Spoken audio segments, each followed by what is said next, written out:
პოლიტიკური ზეწოლა, ფიზიკური ანგარიშწორება და ადმინისტრაციული რესურსის გამოყენება წინა საარჩევნო გარემოს მონიტორინგის შუალედური შედეგები გამოაქვეყნა ორგანიზაცია სამართლიანმა არჩევნებაც. დოკუმენტის მიხედვით სულ გამოვლენილია საარჩევნო კამპანიაში ხელის შეშლის 3 და პოლიტიკური ზეწოლის 5 ფაქტი. ადმინისტრაციული რესურსი კი იხარჯებოდა როგორც ქართული ოცნების, ისე ნაციონალური მოძრაობის კანდიდატის სასარგებლოდ. სამართლიანი არჩევნები გიორგი მარგველაშვილის კამპანიაში პედაგოგების, ხოლო დავით ბაქრაძის კამპანიაში თვითმმართველობებისა და გუბერნატორების აპარატების თანამშრომლების ჩართვას აკრიტიკებენ.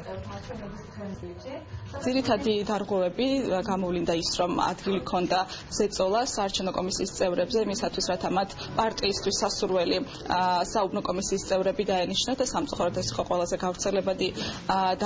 გავრცელებული დარღვევა, ასევე ადგილი ჰქონდა რამოდენიმე ფაქტს პოლიტიკური ნიშნით ანგარიშწორების, მათ შორის ფიზიკური ანგარიშწორებისაც, ადგილი ჰქონდა ადმინისტრაციული რესურსების გამოყენებას, კერძოდ მოხელეთა მონაწილეობას, უკანონო მონაწილეობას კამპანიაში და რესურსები გამოიყენა გამოყენებული იქნა როგორც გიორგი მარგველაშვილის, ასევე დავით ბაქრაძის კანდიდატურის სასარგებლოდ.